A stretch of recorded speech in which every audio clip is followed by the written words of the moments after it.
Okay, for experiment 10, we have nucleophilic substitution reactions, and we want to review the kinetic of the solvolysis.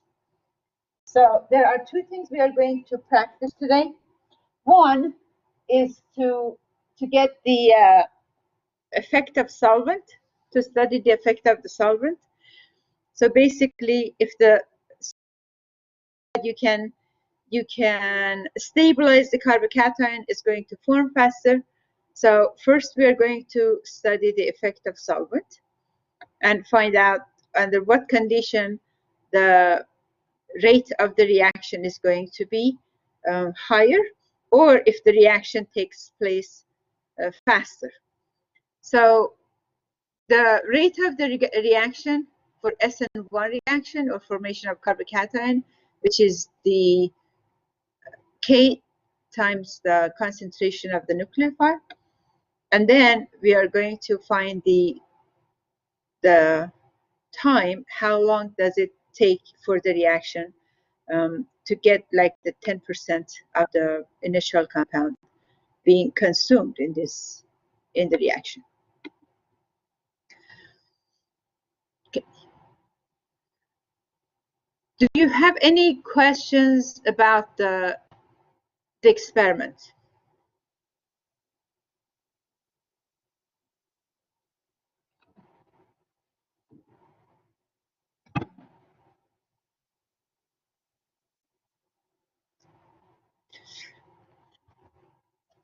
Three trials, yes. It has to be three trial.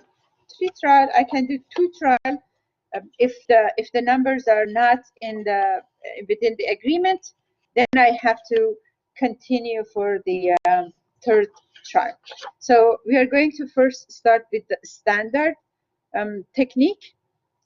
With the standard technique, we're going to make the flask 1 and flask 2 according to the procedure. What we need to mix, and then we are going to study the effect of solvent.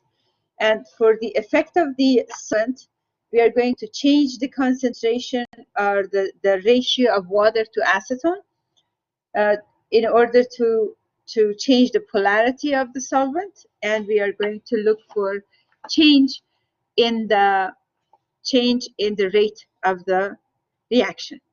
We're going to see what happens if we have more acetone, or if the solution is more polar or less polar, which one is going to take place faster. So that's for effect of the solvent. For effect of the temperature, we also are going to change the temperature of the mixture. So we have to do we have to change the temperature for both flask 1 and flask 2 at the same time. So I'm going to show you how I'm going to do it, because I usually explain that to students how to perform the experiment, but because I'm doing the experiment myself, you pay attention how it's going to be done. That is making sure both of the flask 1 and 2, they have same temperature, and we measure the temperature of one, and then we are going to mix it and look for the color change. So the less time it takes for the color change, that means a faster reaction. So when you have part C of the last part of this procedure is basically showing how to do the calculation, and then when you do the calculation, you are going to, for the second part of the experiment, for effect of temperature, when you do the calculation, then you are going to plot the graph, and your graph is going to be based on the negative log of K average for the 2 or 3 trials that you're over 1 over time, so versus 1 over temperature in Kelvin. So the effect of the temperature on the rate of the reaction. And your last part for you would be to calculate the K value for 3 different temperatures. You are going to follow this procedure or the instructions and what is going to the plot, which is going to be reciprocal of the temperature in Kelvin versus the K value, the rate constant for the reaction at different temperature. And then when you plot the graph, then you can calculate the slope. When you calculate the slope, basically rise over run. So you take 2 points of the graph and then find the delta y values, divide by delta x value, and that gives you a slope for the reaction. When you have the slope for the graph, then from the slope you can basically, you're using this K value, the log K. So slope is related to the activation energy. So based on the slope of value, you can determine the value for activation energy. So that's one of the applications for this experiment. So how is the activation energy affecting the rate of the reaction?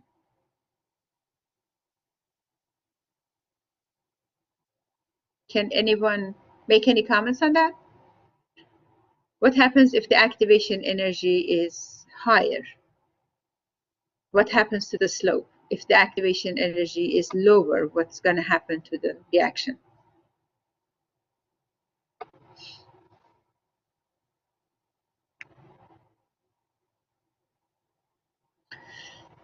If the activation energy is high, and especially if the reaction is an endothermic reaction, you increase the temperature, is going to happen much faster. And if it happens much faster, that means the effect of the temperature on an endothermic reaction with high activation energy is going to be more significant. So basically, if the activation energy is high or the reaction is endothermic, it does require more heat for the reaction to happen, or more heat for reaction to happen at the lower, shorter time. I just hope that you have actually read the experiments, because if you didn't read the experiment, anything that I said is not going to make sense, and you would hope that I'm going to go back and watch the video. Well, even if you watch the video, the time is to perform the experiment, is not to understand everything about the details of how did we come up with the formula. I mean, at design of the experiment, because that is explained in the introduction part of the experiment, which you're supposed to read that in order to answer the questions on the pre-lab assignment. And I hope that I am wrong and you all have a good understanding of the introduction part of this experiment. Okay, so with the experiment, because it's a long experiment, I'm going to actually start the experiment at this point. Going to fill out the 3 burettes with the different solutions that the instruction is telling me. Can you find that in your lab manual and tell me what should I label each of the burettes so I can start my experiment? Because I don't want the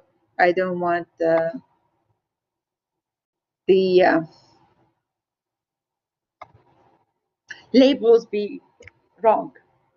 Tell me, what should I label the burettes, because that's the first step of this experiment, isn't it?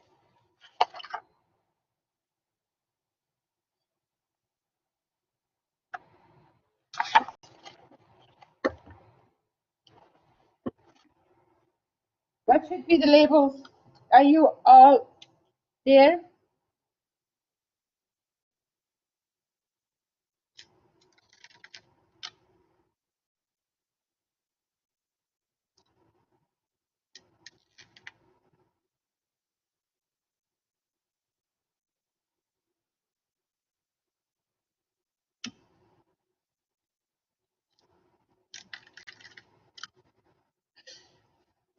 Okay.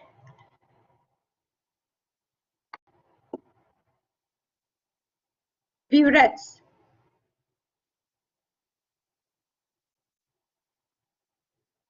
50 milliliter burette for, it has to be filled up with T-butyl chloride. Okay. So I'm going to make this T-butyl chloride. Going to label the burette with T-butyl chloride. One of the burettes, T-butyl chloride.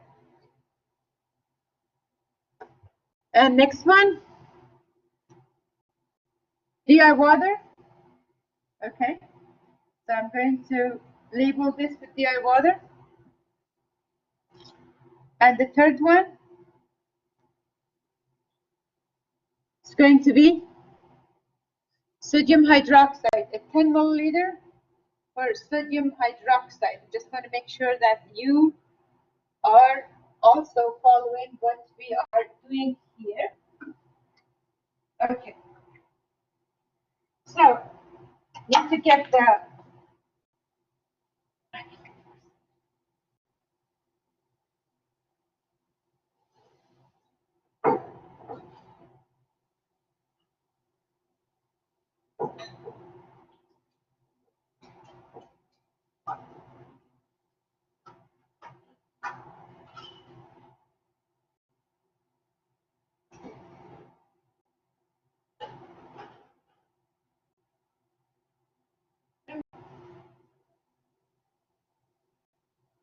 beakers which I'm getting the solutions also in there. They must be labeled.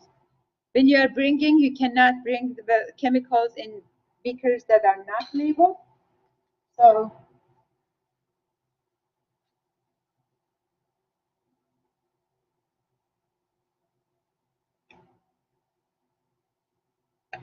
going to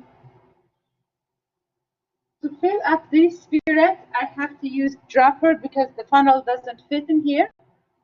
So I'm going to use a dropper to fill up the sodium hydroxide.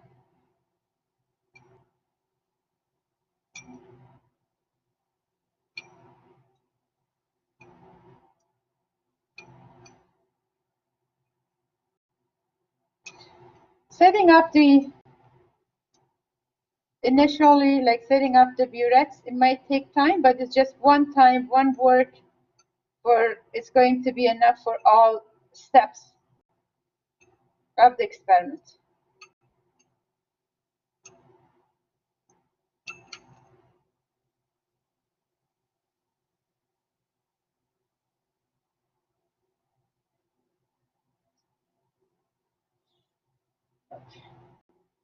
Adjust it at 0. Okay. Sodium hydroxide is done.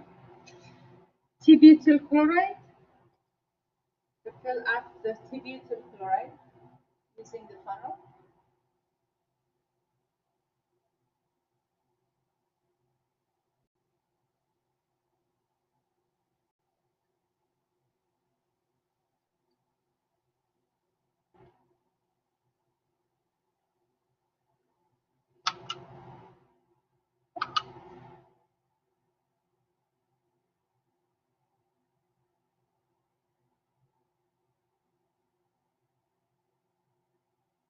Okay.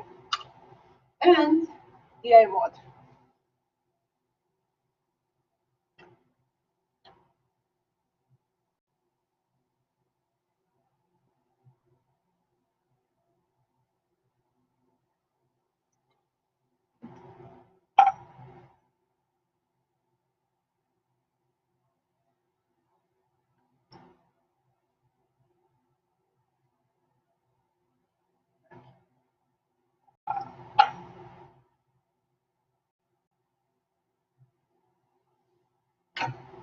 In case if I need more.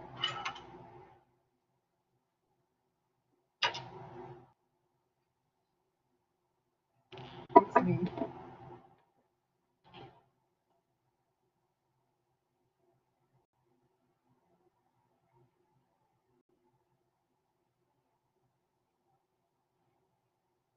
Maybe like 18 or 20.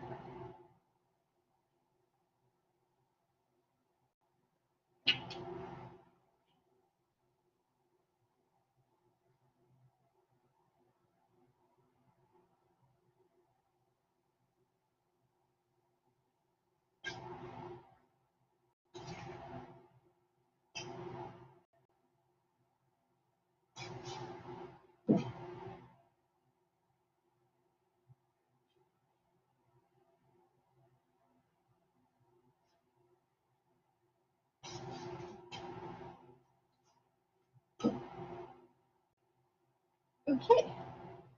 I have 4 flasks here, labeled 1 and 2, as you told me.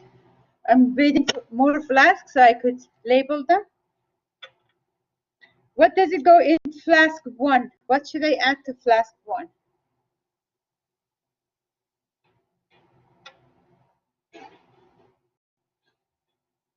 Flask 1, you have it up there? Just think. 3 flasks, so I get 2 more here. Label 1 and 2.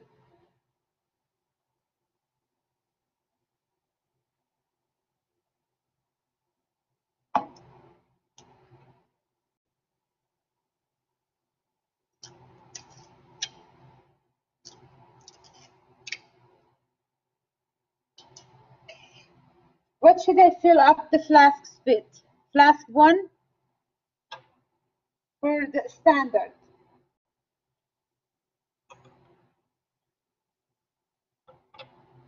I'm sure you know that I have the procedure with me, but I want to make sure that you have the procedure with you too. So for flask 1, 3 milliliters of the T-butyl chloride, okay, in acetone.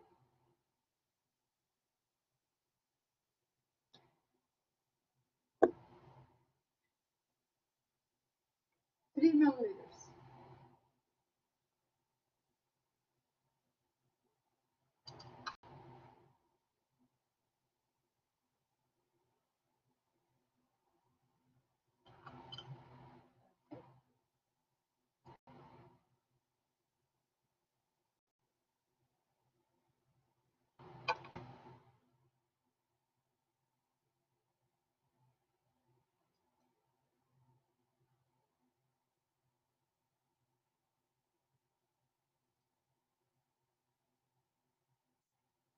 Perfect.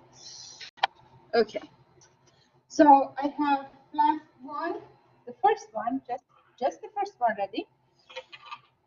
The second one,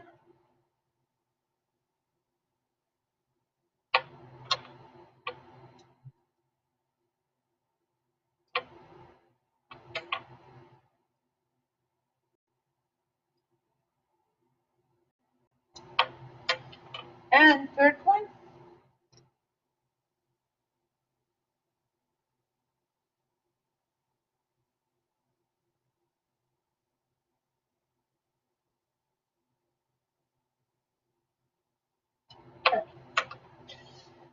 Flask 2, thank you. 0.3 milliliters of sodium hydroxide and 6.7 of the so let me add the 0.3 first. 0, 0.5, 0.4.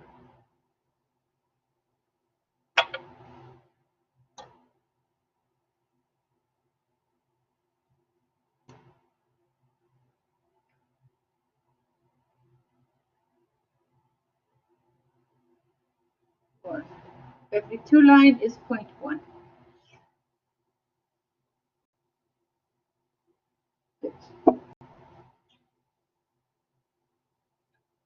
I go down 6 line here.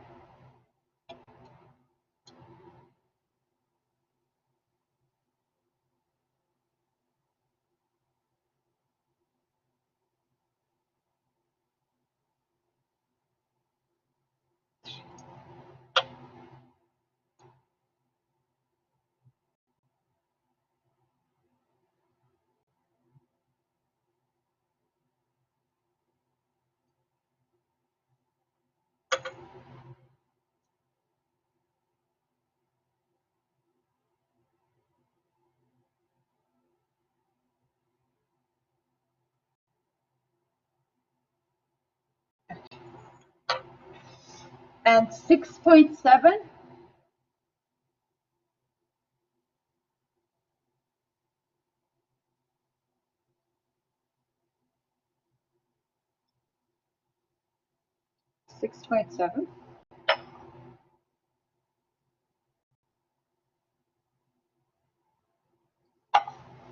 want to make sure you can see this. And the numbers are not easy to read for you, but I started from 0. I stopped at 6.7. I adjusted at 7, and I'm going to 13.7 now.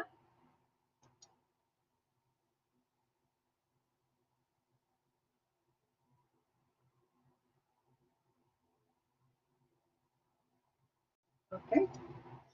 And I'm going to adjust it at 14. So I don't have to do subtraction. 14. And I'm adding to 20.7.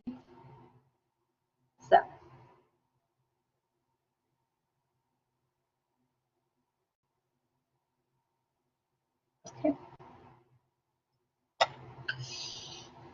And add 4 to 5 drops of bromophenol to flask 2, eh?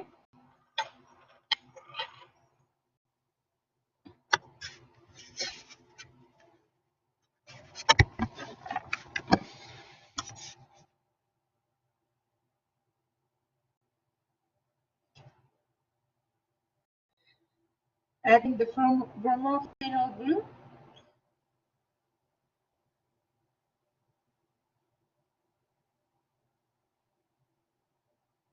So we have a blue color solution for them.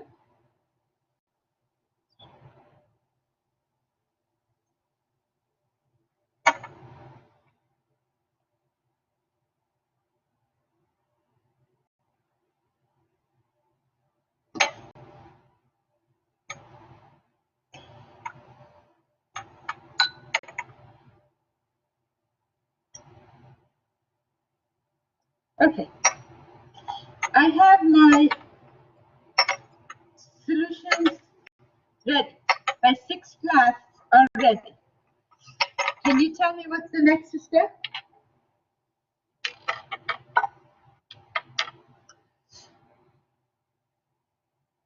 Room temperature.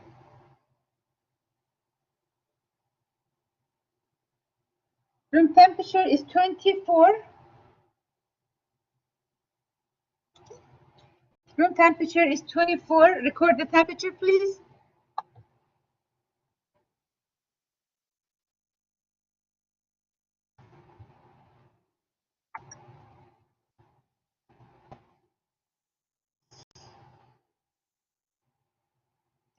Record the room temperature and start the timer for the contents of flask 1 into flask 2. Okay.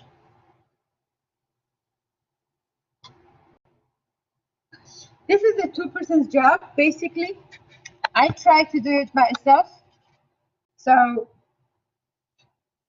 if you want to make it more accurate, because it might have a delay when I am starting, you may want to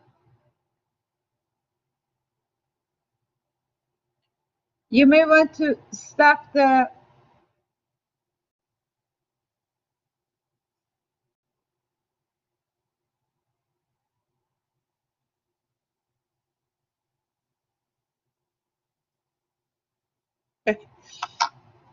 You may want to stop the timer start the timer at the same time that I'm doing this, but I will try to get it done, coordinated, one-man job. So let's see. You told me to add the flask 2 to flask 1, and as soon as the 2 liquids touch each other, that's the time we should start the timing. Okay. As soon as you see the liquid 1 touches liquid 2, you start the timer, and then you put it back to make sure that all the content, that if it's attached to the wall of the flask, everything is transferred to flask 2. So I'm going to start the timer as soon as is mixed.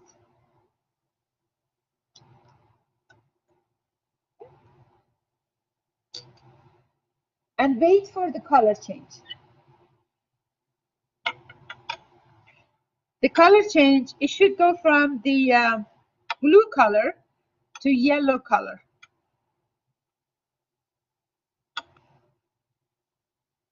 If it doesn't work, we have to repeat. I tell the students, don't get upset. If it doesn't work, if it takes too long, or one of them is really off, just do it again. But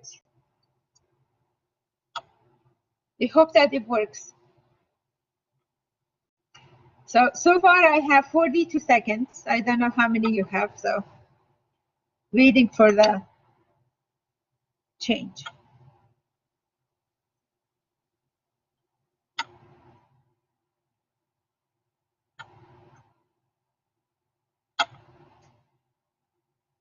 See, I'm kind of storing it once in a while.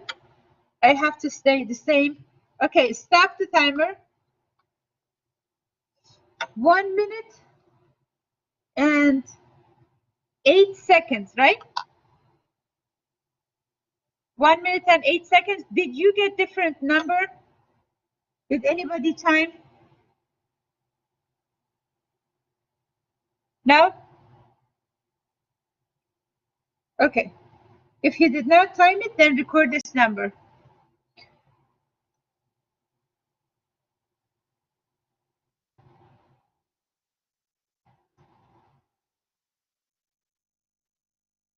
Is it 93? So I can change it to 9 actually.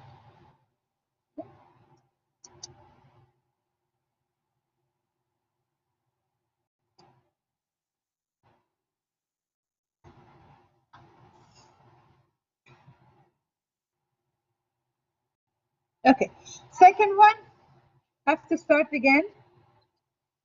For the second one, I would put the flask 2 in flask 1, start the time, and then return everything to flask 2. And I want you to take a screenshot of this set at this point, okay?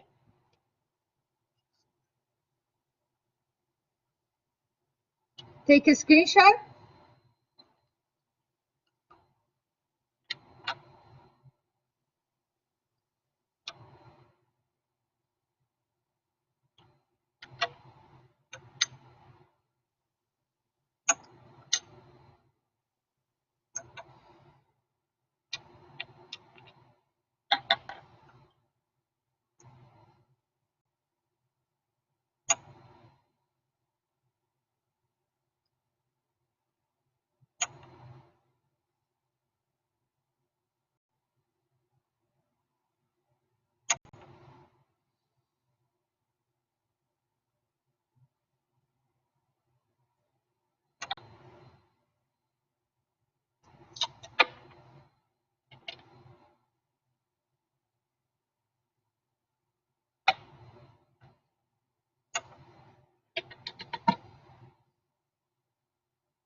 Okay.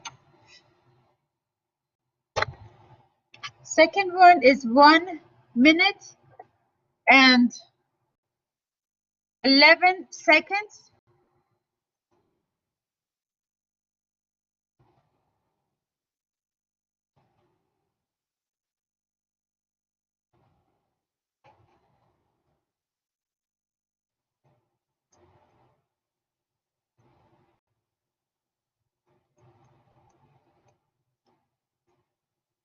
It's almost easier to get the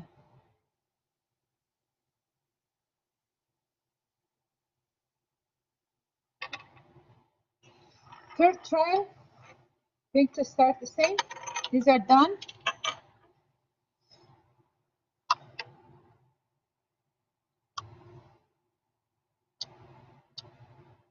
As soon as the two liquid touch, I have to start the timing. As long as I'm consistent among the 3 trials, I should be fine. But just have to be consistent.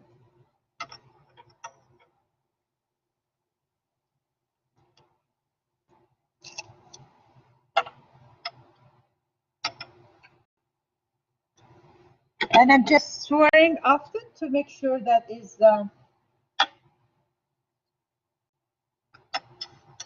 consistent. My condition should be consistent on the 3 trials of the experiment. Because I did mix and swirl the other two, I have to do the same for this one once in a while. I have to mix it.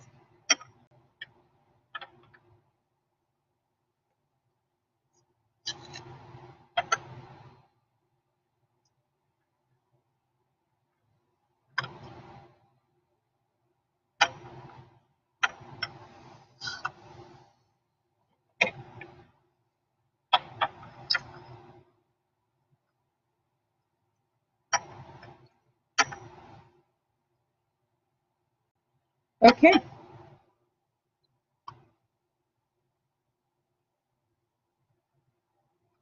This one took like 2 seconds longer, but is all right.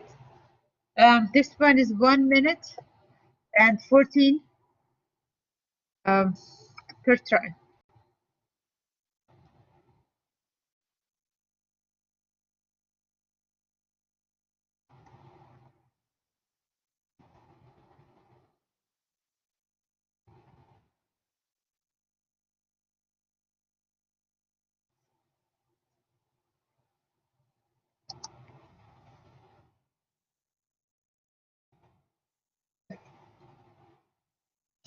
Now, tell me what to do next.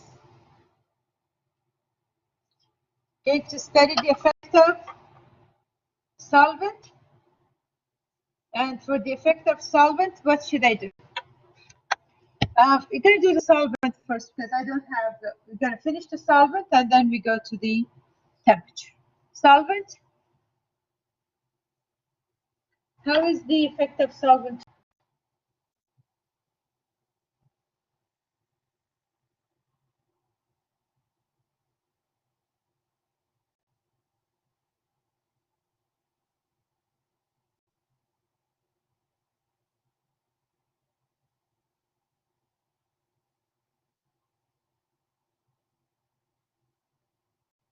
So flask 1, 2 milliliters for flask 1. The flasks 1, 2 milliliters in each. Thank you.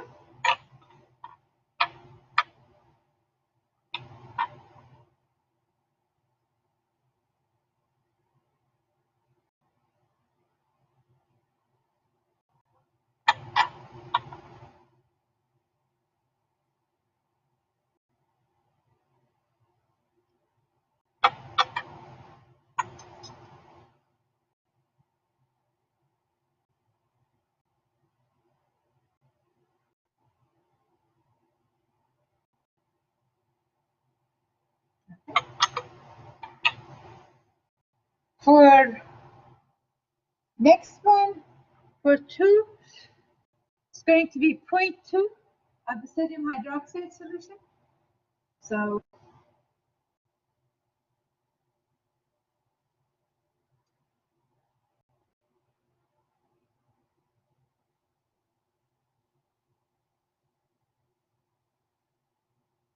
point 2.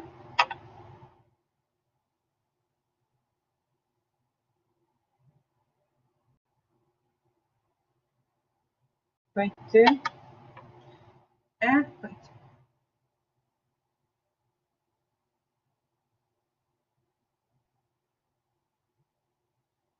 And point 2.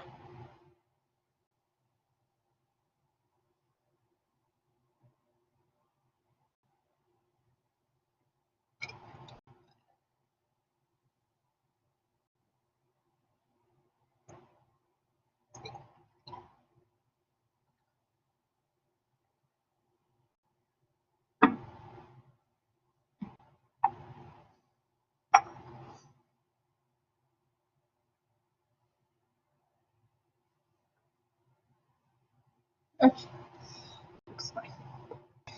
7.8 milliliters in each. I go from 0 to 7.8.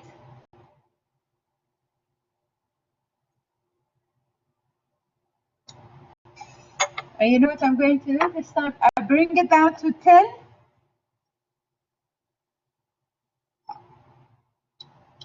And for second one, I go from 10 to 17.8.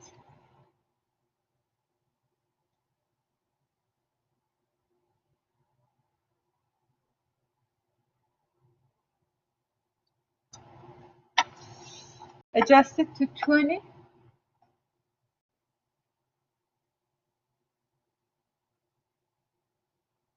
This is just making round numbers so I don't make mistakes in getting the solutions, getting the water, the volume. It's easy and simple to make a calculation, mistake in calculation error, but if it's straight numbers, then it's not going to. Okay, I have my flask ready. Is it missing anything or not?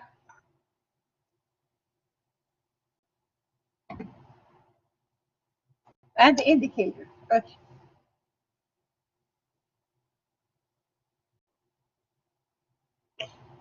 What do you expect for this combination of the solvent? Do you expect faster or slower reaction?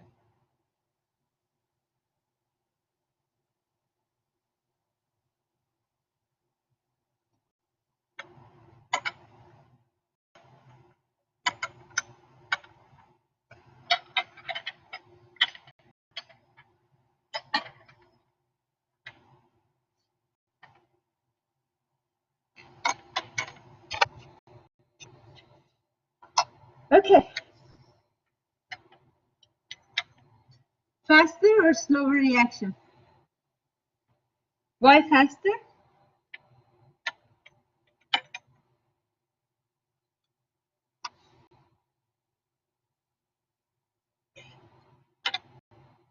Okay.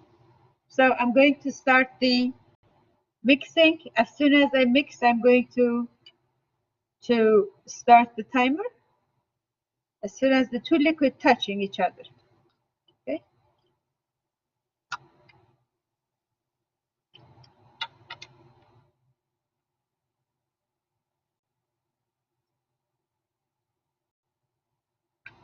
And wait.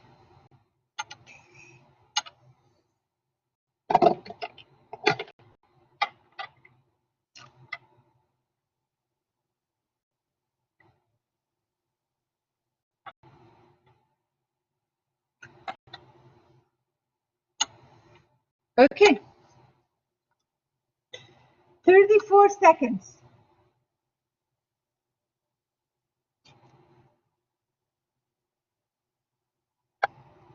Flask 1. I'm adding the flask 1. It was 2 to 1 and then 1 return to 2. Is that what you mean? This is the first trial. For the first trial of the solvent effect, we have 34 seconds. 34 seconds, first trial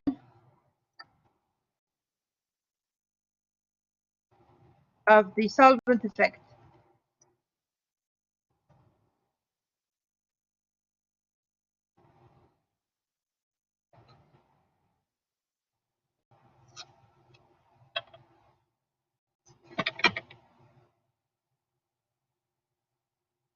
Did I answer your question? Just saying that you have the flask 2 and flask 1. We mix the flask, 2 solution into 1, and then we are returning. Okay. Basically, I'm doing what you were telling me to do. Okay. So we flask 2 into flask 1. This is the second trial.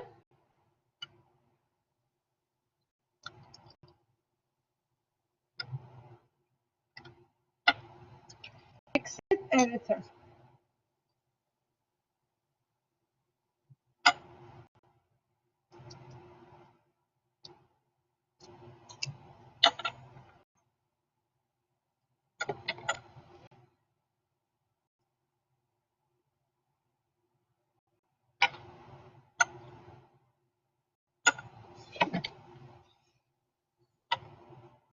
Okay, color change.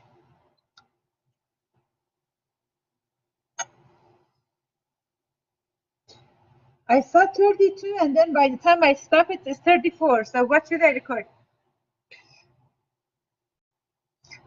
33? Okay, 33 seconds. Second trial.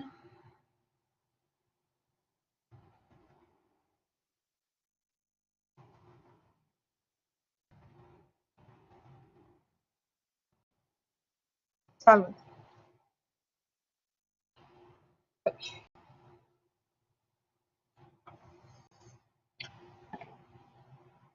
I'm reusing my labels because I'm lonely here. Okay, third try. Mix the 2 to 1. Let me make it 0. 2 to 1. As soon as the liquid touches, I have to start the timer. Mix it and return it. Take a screenshot because you need some screenshots for this experiment. If I even forget, you need to keep taking. It's like, it's very close. So I don't have to stop for you to take the screenshots.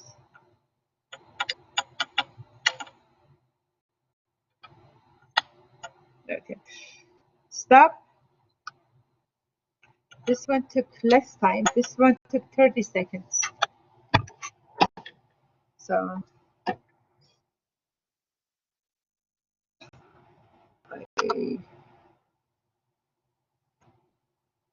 looks like by the time I recorded is 33. So I think, but what I saw was 31. So 32, 30, 31. 31 second.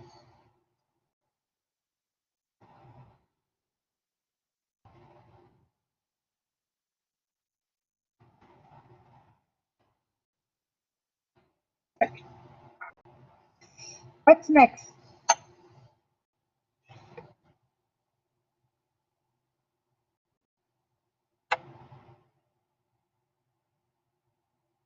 Yes.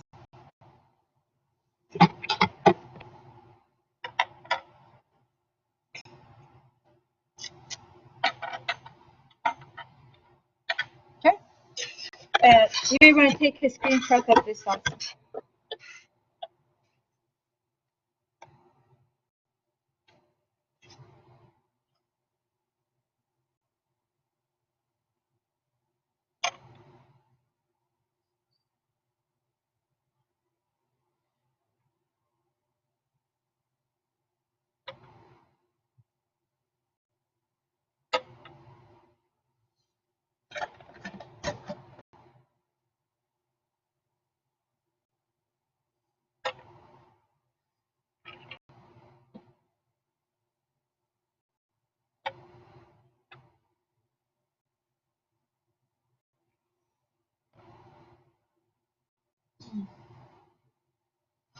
What is next? For the temperature effect, you're going to record one more time everything that you have for the standard as the temperature 24.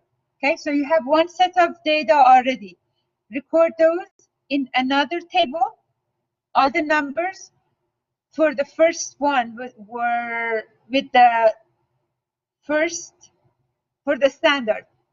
Record the standard, the data for standard in another table as the standard temperature at 24 because we have to do 34 and 44.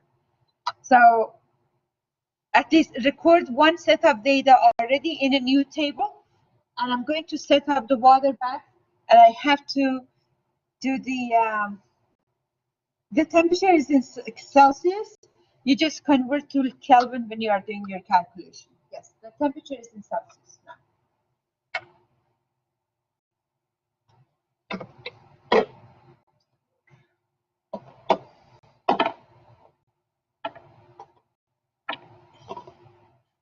Okay.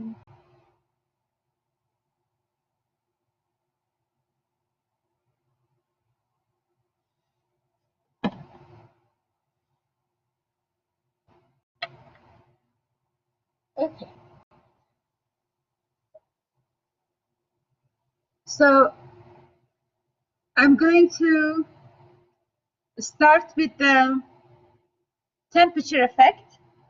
What combination should I use? Everything like standard but different temperature, right? The composition would be standard but in different temperature. So flask 1 for temperature is going to be, what should be flask 1?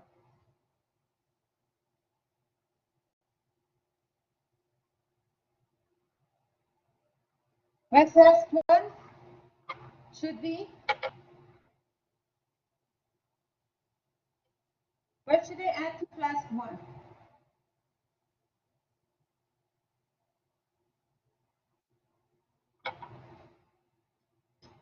No, 3 milliliters. Because that was the first one, right? We are doing standard. We are not repeating the solvent effect. So it should be 3 milliliters of the t-butyl chloride. And what do I put into the flask 2?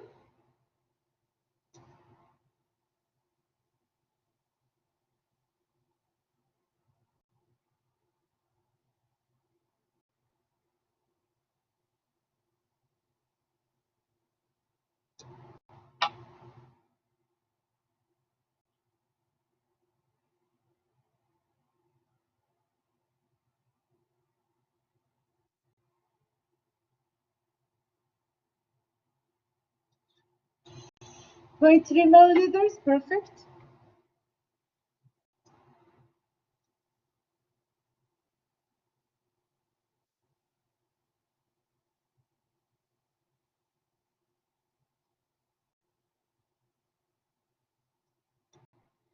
Okay, I have 0.3 milliliters. Now I'm going to fill this up to 10, adjust it at 10, and go down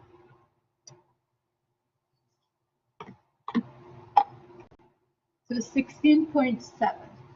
Right? 7.8 or 6.7? Standard, 6.7. Thank you. So I'm going from 10 to 16.7.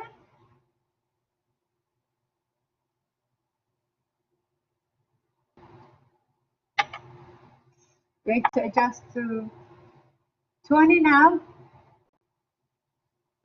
Going from 20 to 26.7.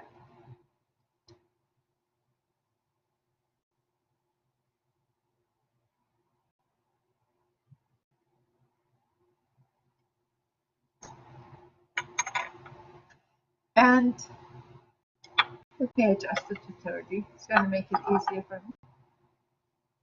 Go from 30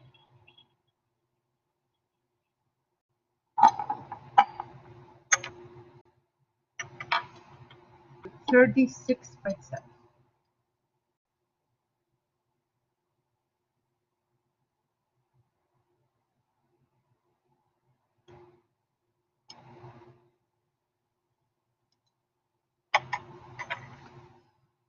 Next indicator, very good.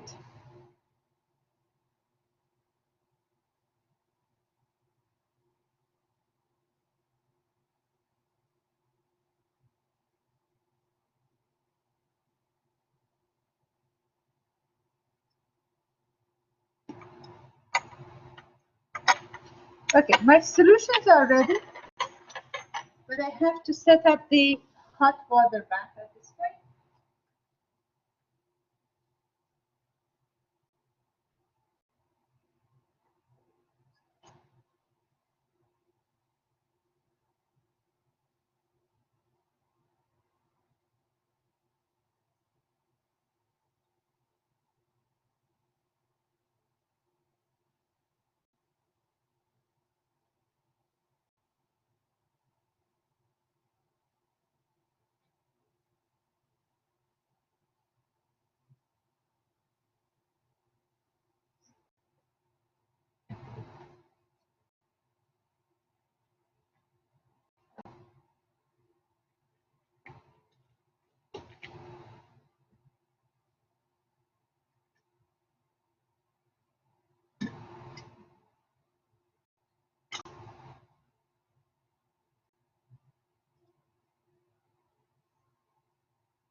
when the water is being heated up, I'm going to label the flask for my higher temperature and fill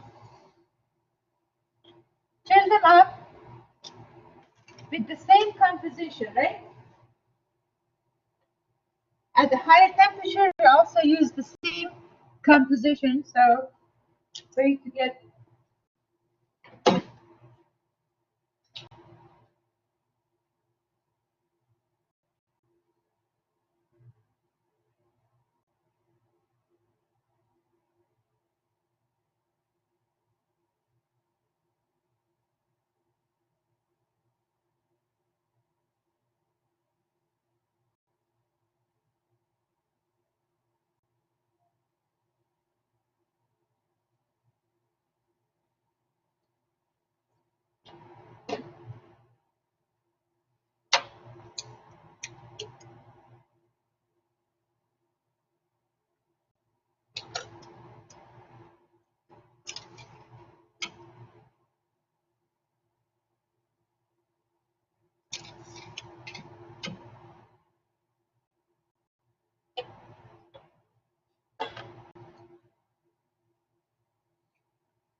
maybe I can fill at least the flask one for the next try.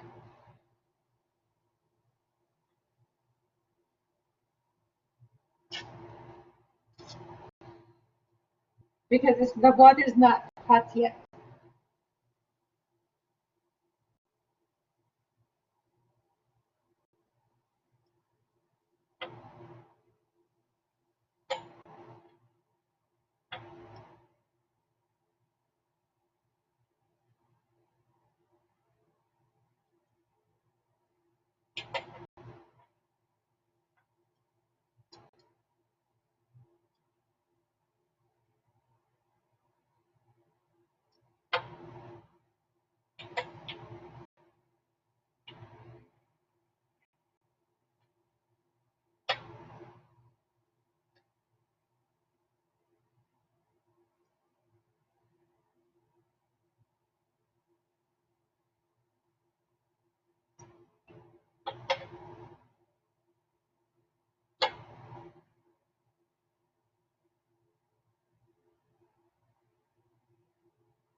I'm preparing the flask 1 and 2 for high temperature.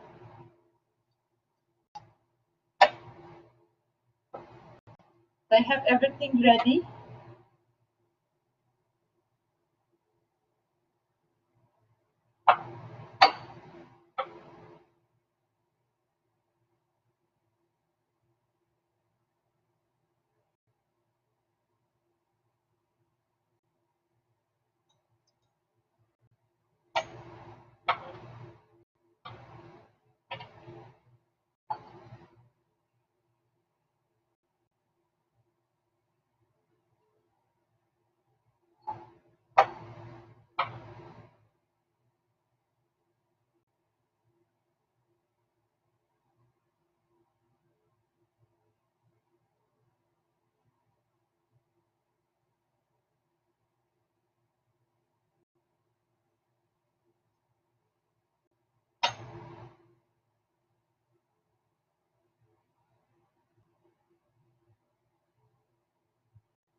solutions are ready for temperature.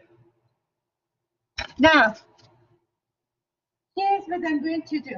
I'm going to take 2 of these flasks, place it in hot water bath, measure the temperature, wait until the temperature inside the flask, the solution, when it gets to the 34 degree, about 34, it could be 33, 35, or whenever, it's, I can stop, approximately 10 degrees higher than what we started with. So standard is at 24. Now we are testing for 34 degree. As soon as it's 34 degree, I have to take the solutions out.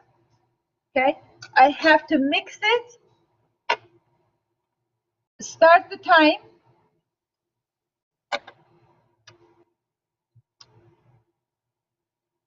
Okay, this didn't work. You know why it didn't work? Because I pressed this and it didn't start.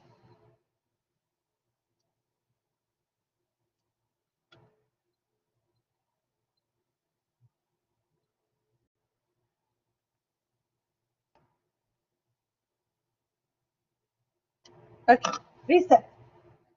Second try.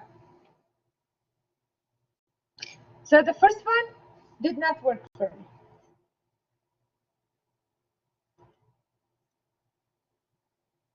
Going to wait for the temperature to reach 34.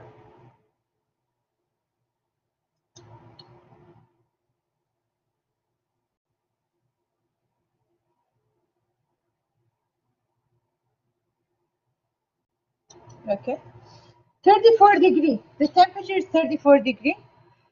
And I'm going to mix it and start.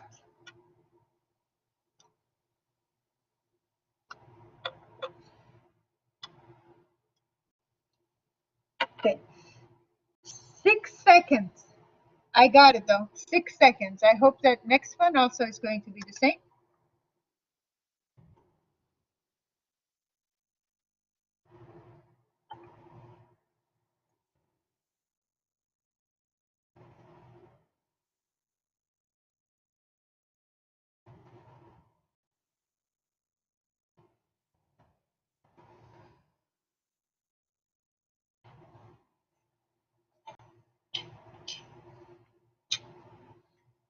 Next set.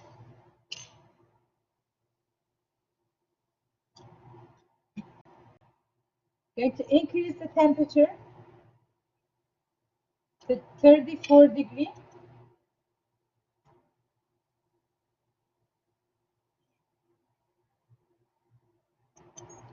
Okay, 34 degrees for each. Going to mix it.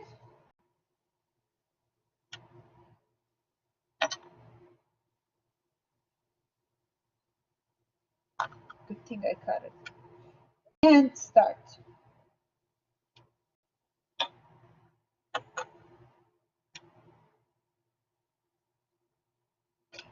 Six seconds. Same.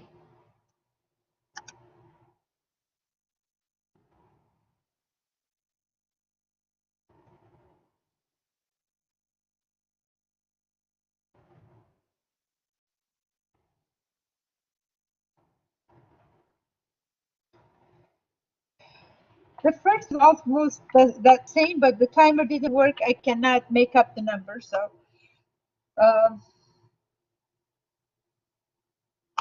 next.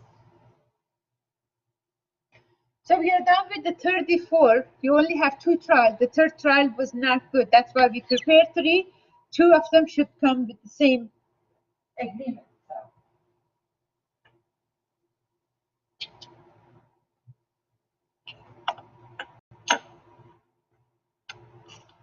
Okay. I'm going to place, this is the 44 temperature. Make sure you are recording. Temperature at 44.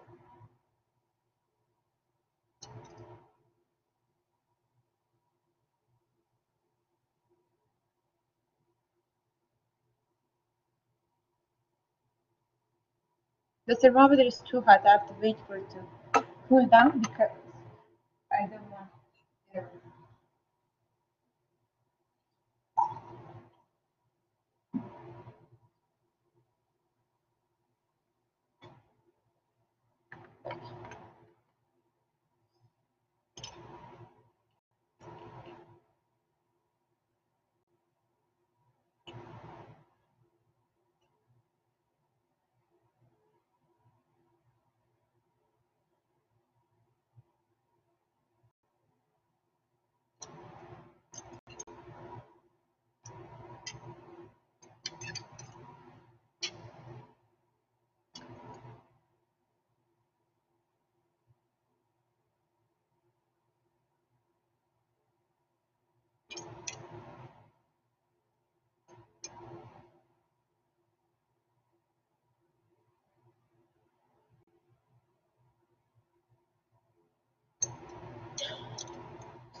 I'm not going to return.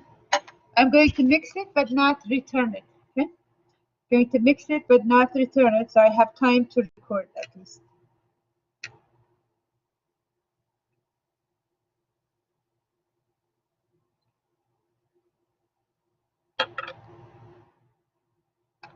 Okay. 3 seconds.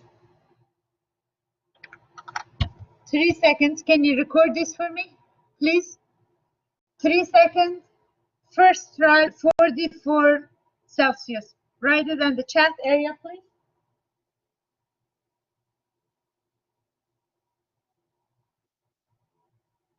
3 seconds, first try 44. Thank you, Brian.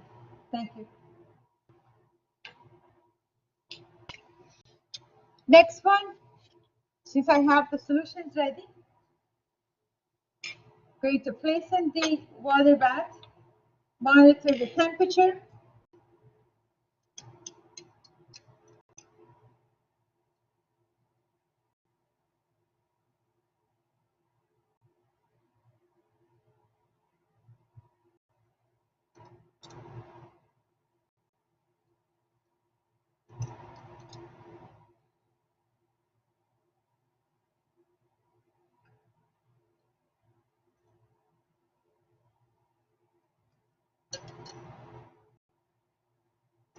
That's 44 degrees.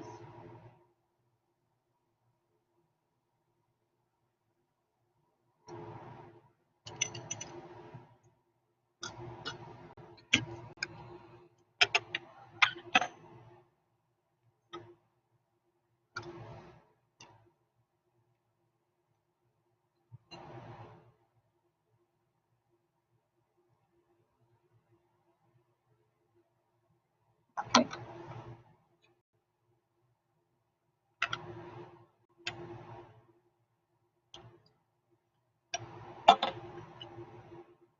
Okay, same thing. 3 seconds.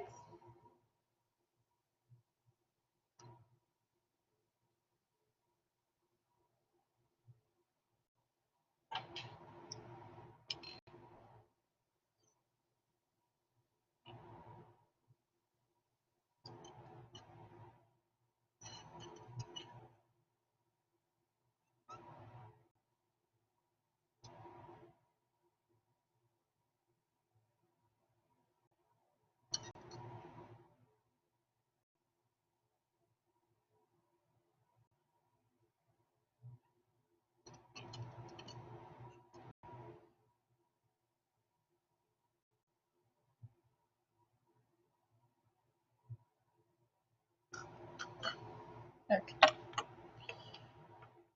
Last one. Take a screenshot also. Mixing.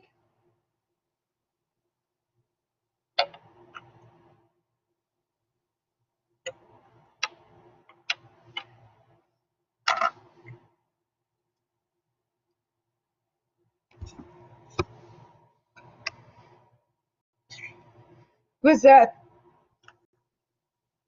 3 seconds and something?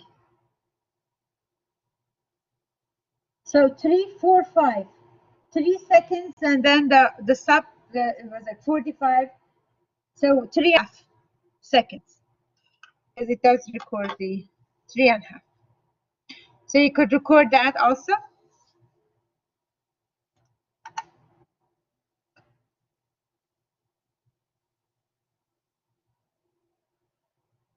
Okay, I recorded the first one. Okay, 34. Brianna, the ones that you have, it should be second trial and then third trial. So third trial, you can record a. You want to do one more time? So it would be 3 seconds for the first one, 3 seconds second one, 3.5 for the third trial. It was 3, 3, and 3.5.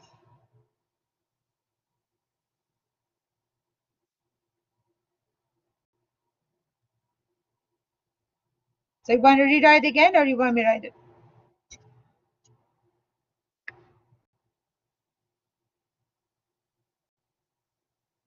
No, we didn't do the third trial for 34. We did not do 34. For 34, we had 2 trials only.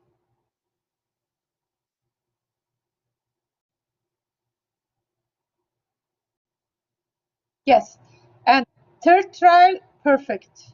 Now we have all the data. Okay.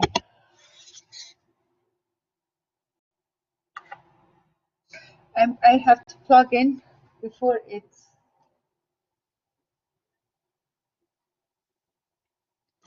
turns off on me.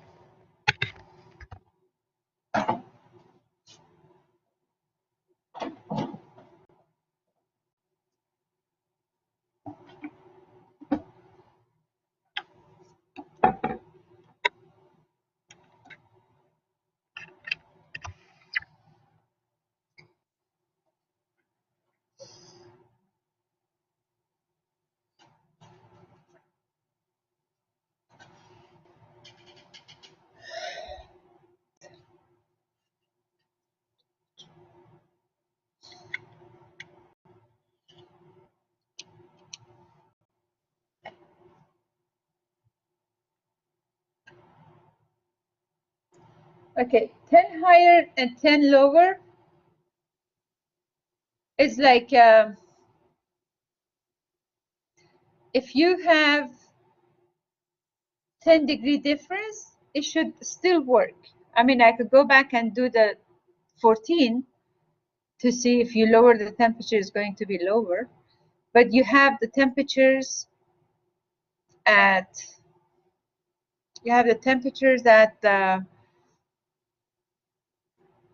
24, 34, and 44. Did the procedure say do it 34 and then 14, 10-degree higher and 10-degree lower?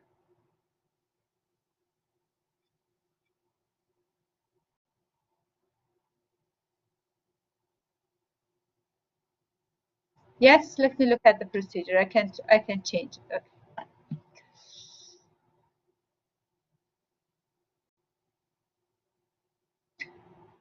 The room temperature was 24, yes. And I did 34 and 44. You could still use the graph, okay? You could still do the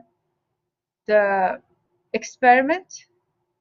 You can plot the graph, but let me do, yes, it's my bad, my mistake. I should have done 14. Instead of the 44, I should have done 14.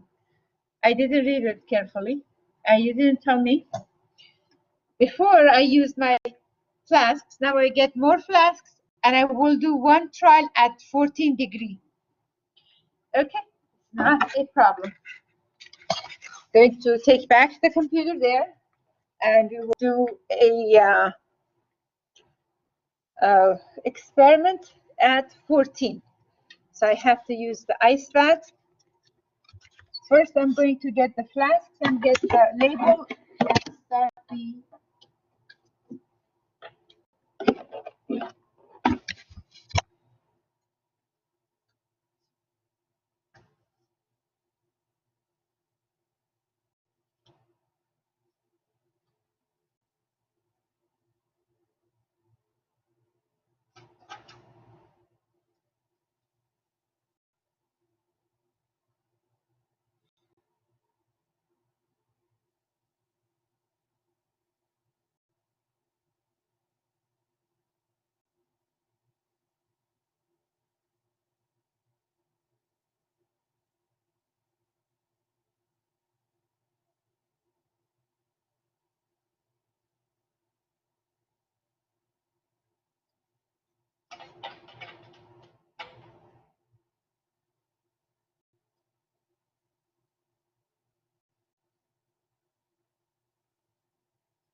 first get the chemicals in.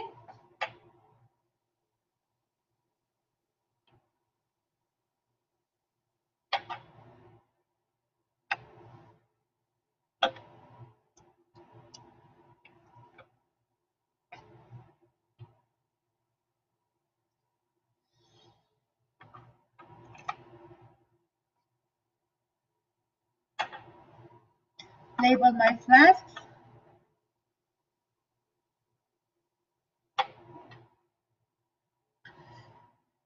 And what should be the composition?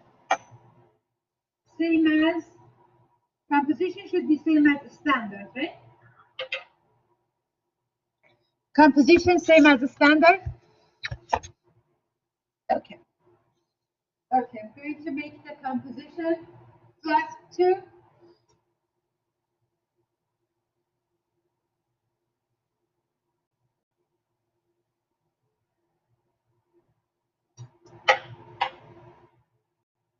Flask 2 is 0.3 milliliters of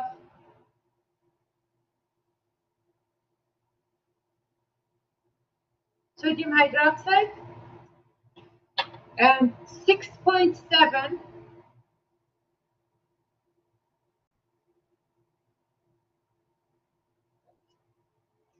and 6.7 of water.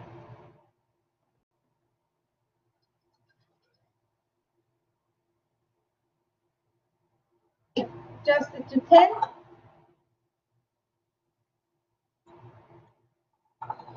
And go down to 16.7.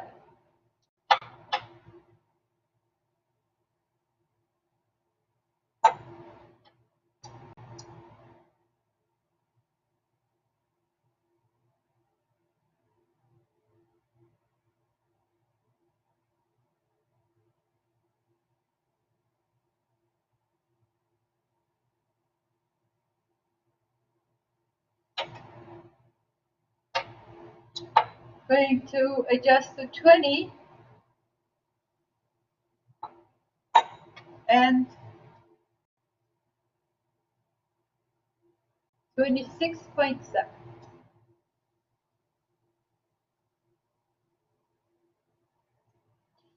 Can you hear me at least when I'm talking, or you want me to bring the computer closer?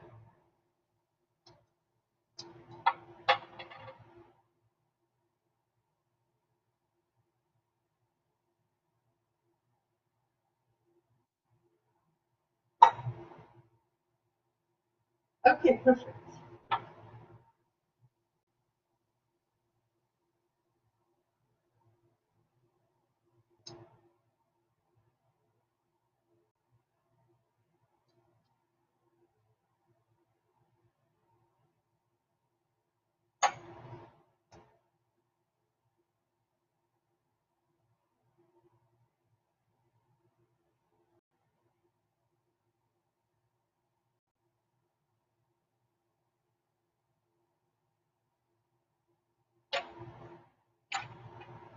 So the flask 3s are prepared, and flask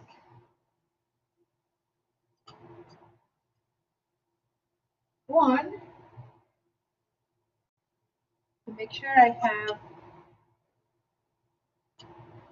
don't have enough. I'm going to bring more soup.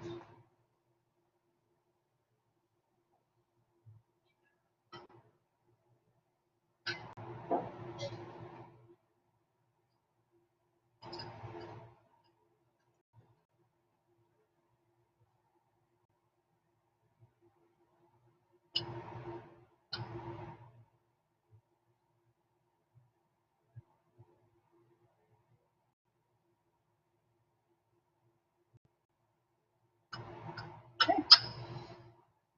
3 milliliters of dibutyl chloride in each.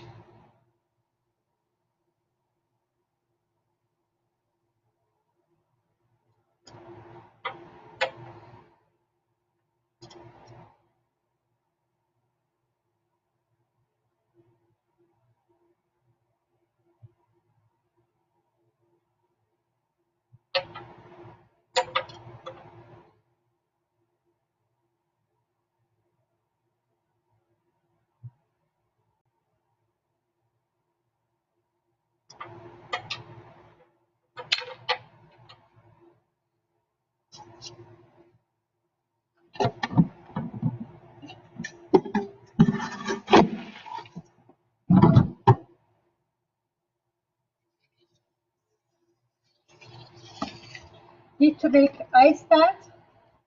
Add some water to the ice so I could have flasks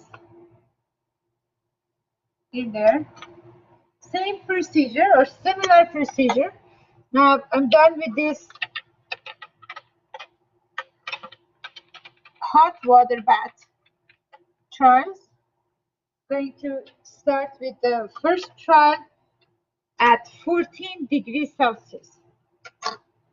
So place the two flasks, flask 1 and 2, in ice water. Wait for temperature to go down to 14.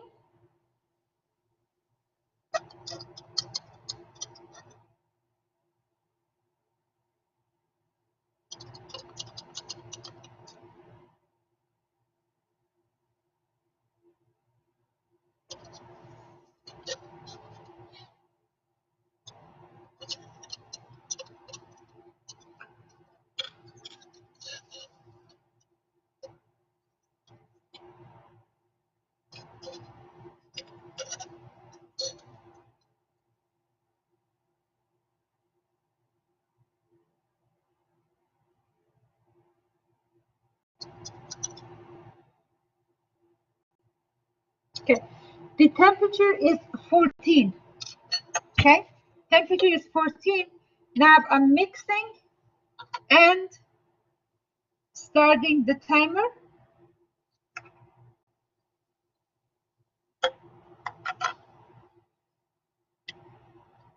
Sure, put it back. This is going to, ideally, it should take longer than the room temperature. And we're going to practice and see what happens.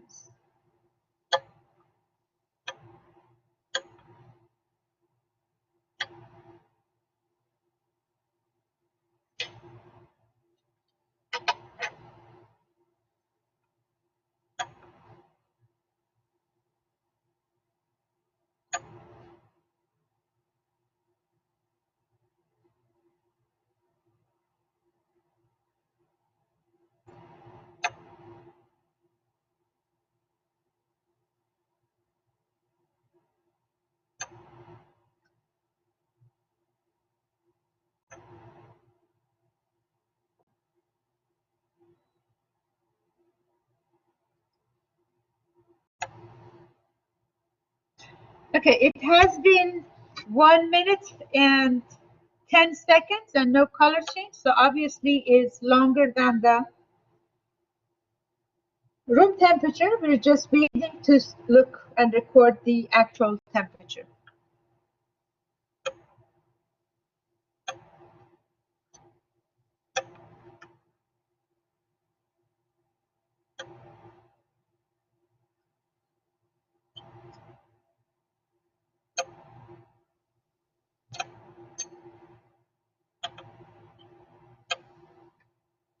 I'm going to get another timer and the second one. So just because it might, the color might change while I'm going to get another timer, I'm taking this with me. So as soon as the color changes, I click on. It's been 2 minutes and no color change yet.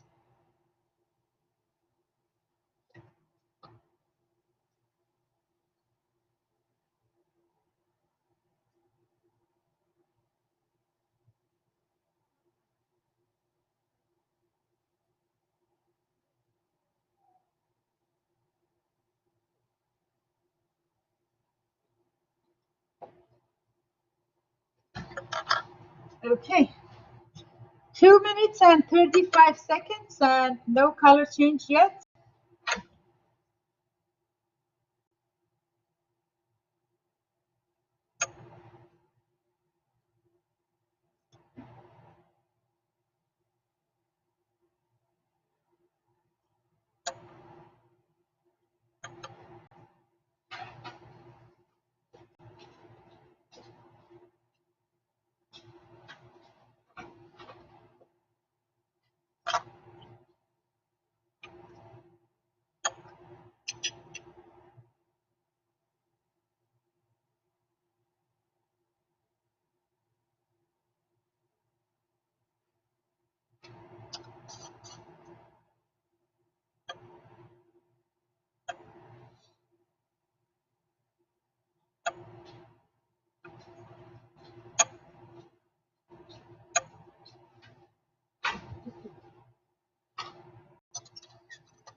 Do you think it will ever change color?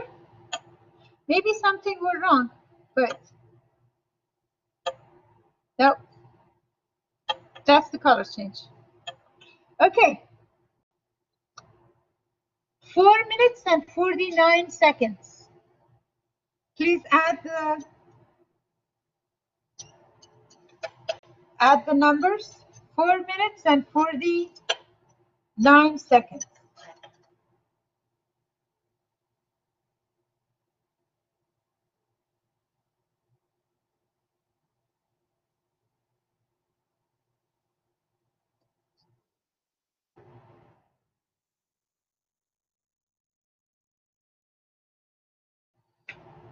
Perfect.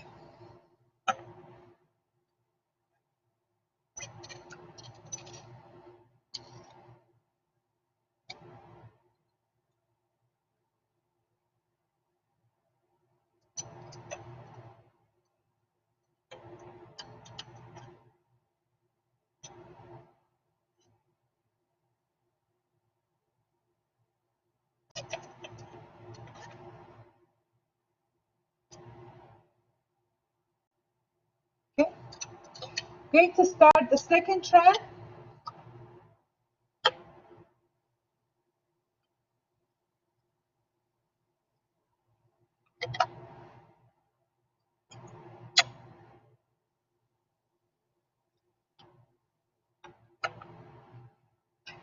This timer.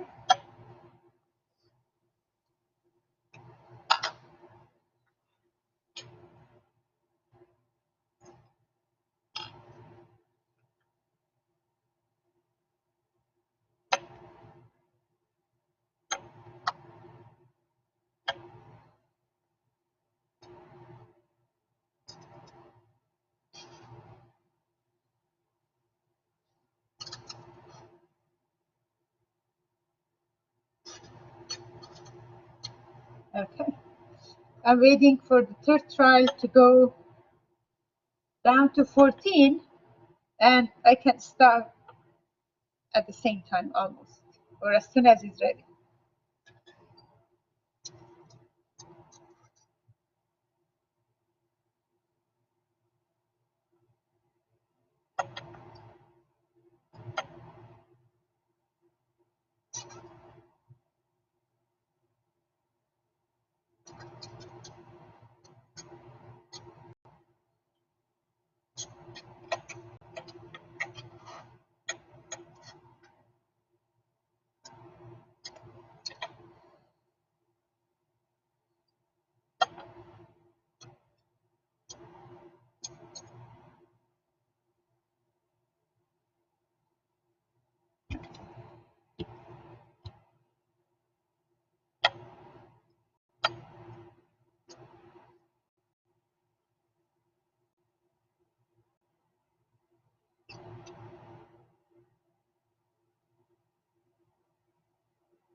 Because the second trial is kind of slow, I'm starting the third trial simultaneously. So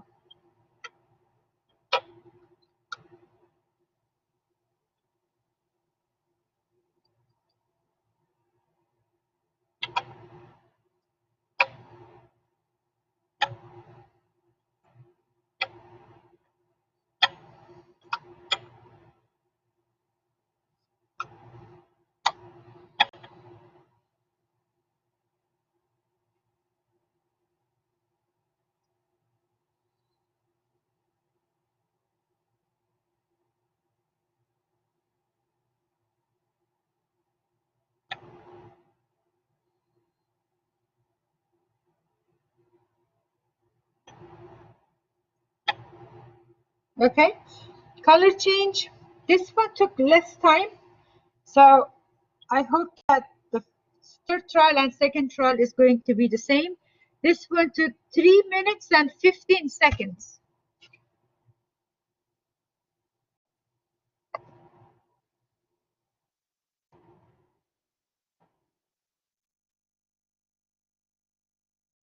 So record the numbers as the second trial at 14 degrees.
Do you have any questions for this experiment while we are waiting for the second trial to color change?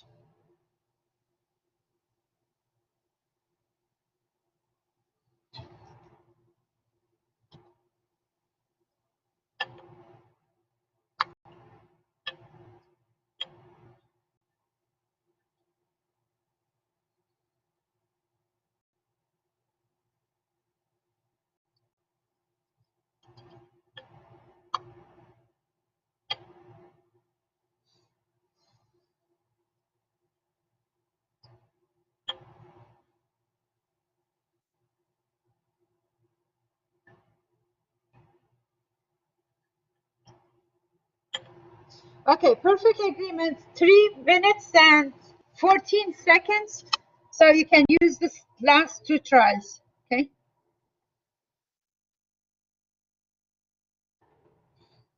So please write the complete information just like the first one you did. 3 minutes, 14 seconds for third trial of 14 degrees Celsius.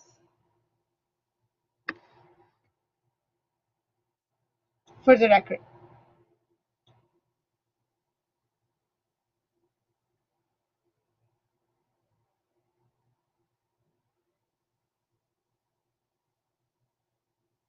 There is just one graph that you have to make. For the solvent effect, you don't have to make a graph. But for the temperature, you make one graph. And you need 3 different temperatures for the graph. And your 3 temperatures is going to be 14, 24, and 34. So your 24 is coming from your standard. So you need 3 points for the graph. So for each one, you follow the guideline for how to do the calculation for the value for K. And when you have the value for K, you take a negative log of that, then you plot the graph versus the temperature. So it's just one graph. Okay. Done with the experiment. Up to discussions, I guess, right?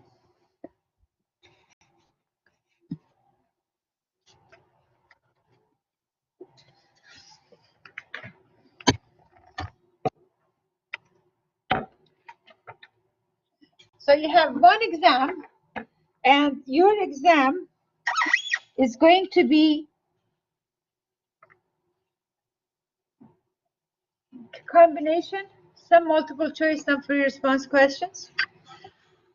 The exam is going to be, exam is only about 15%. If you basically go back and syllabus and see how like between 15 to 20% of the final grade. It's not a high percent, it's not 100% of the final grade, but your final exam is between 15 to 20% of the final grade. It's going to be combination of multiple choice and written exam, as I said. It's going to be based on understanding of the experiment. Experiment 1 to 9. Okay, experiment 1 to 9, not 10. Because I want to make sure that you at least you got your papers turned in and all that. So up to experiment 9. For each experiment, your exam is going to include some questions from pre-lab, some questions from, so you want to make sure to study the experiment and also review the pre-lab assignments. When did I tell you for your exam is going to be on Monday, or when is your exam? Did I change the date for your exam date or no? Monday. Okay. So your exam is on Monday. It's going to be honor locked exam and some multiple choice, some free responses. And by Monday, I'm going to release the questions for your pre-lab questions, pre-lab quizzes that you took.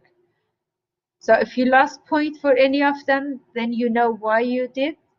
At least you know if the question was right or wrong. So if you just go to your attempt, when you do submit, you look at the submissions. When you look at your attempt 1, then you can see the grade for each question. So if the grade points have been taken off, that means the question was not answered proper. Setup for the equipment. So if I don't have a setup question, because you cannot draw using a computer, you're not going to be able to draw it, then I'm going to let's say I put a setup, a picture of one of the setups, let's say for simple distillation, for fractional distillation, for anything in that nature, for any of the setups, then you should be able to label each part. Okay? Label each part, a name, and then function. Depends on the question. If the question asks label and function, give me the function for each, name and give me the function, then you have to name and give the function for each part of that setup. Calculation for percent yield. Page 31 of your lab manual has the steps for calculation. You've done calculation for a couple of the experiments. At least for experiment 3, you did the calculation. So calculating percent yield and theoretical yield. That's for calculation. And I already told you about the pre-lab questions.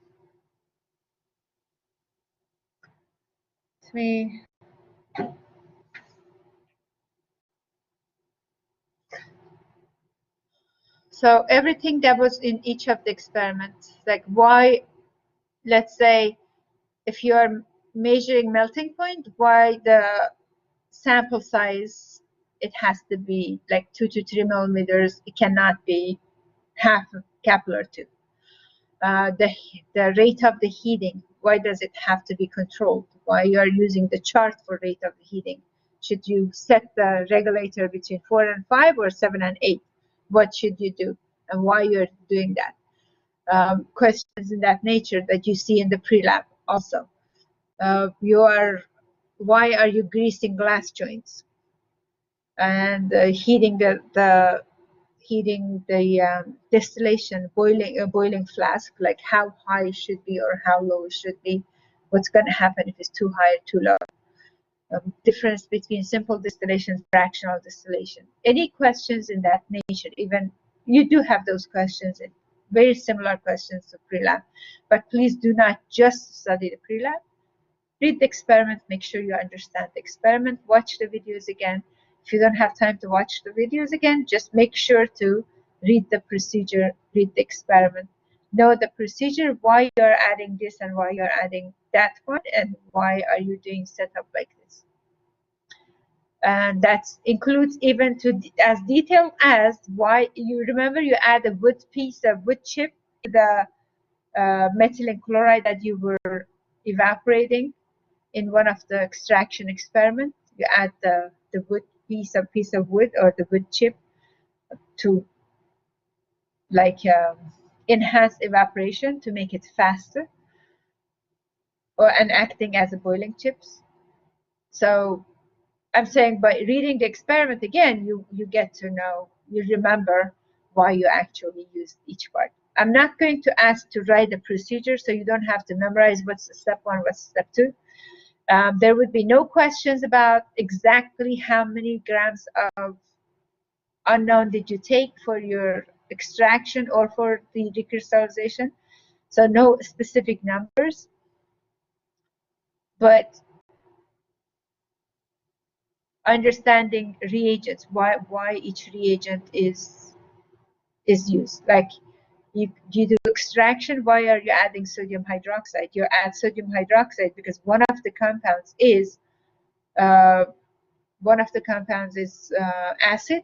It would react with sodium hydroxide. Well, if you had neutral and base in the mixture, would you still add acid? Or this time you're adding something else? Would you add base sodium hydroxide or you add something else? So questions in that nature, understanding of the experiment. The exam doesn't have a password really. It's when you set up with the honor lock, is the auto-generated password, so it's not going to ask you for a password. I haven't set up the exam really. There is no questions in there, and if it's going to generate the password, is auto-generated. So when you set up, so make sure you follow the steps on getting ready with the honor lock, or I might even put a sample quiz, like a practice quiz with 1 or 2 questions for the honor lock to make sure that your honor lock is working, your computer is set up with the honor lock so you don't get into any complication, any problems. And the number of questions, about 15 questions, not many. About 15 questions going to be on the test, on the exam. No more than 20. But about an average of 15. Some multiple choice, some free response.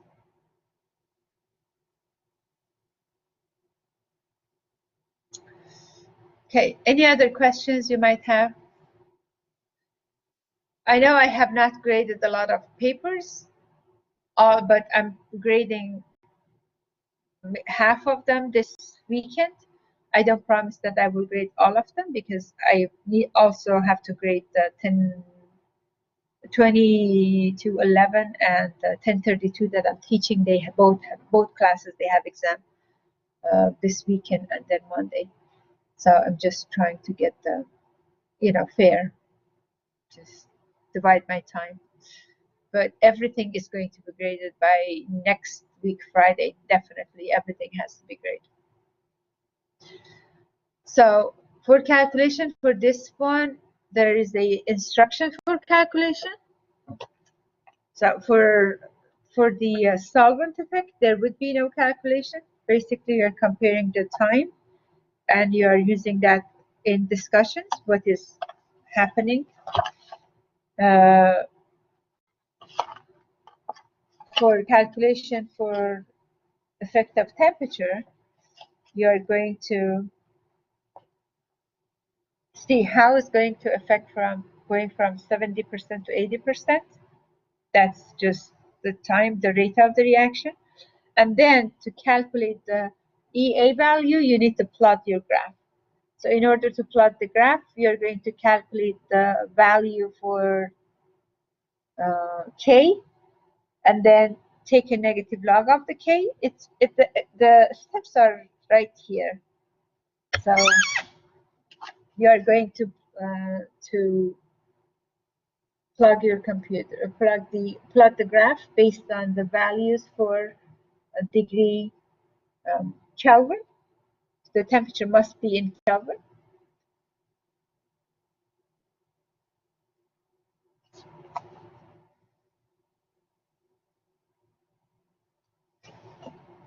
And when you have the rate, you calculate the, when you have the time, you calculate the rate and use the rate to find the value for K. Now you don't have to include the 44. That was just extra work for me, which is okay. Now we know that if you increase the temperature even higher, the time that it takes for the reaction is going to be much lower. That means much higher rate. But if you follow the calculation, you should be able to do the calculation first. Okay, I'm going to stop the recording at this point and continue with your concerns. And if you have any other questions, I will answer your questions. But since we are done with the experiment, I should have separate the recording for the review for exam, or just explaining what's going to be on the exam. But it's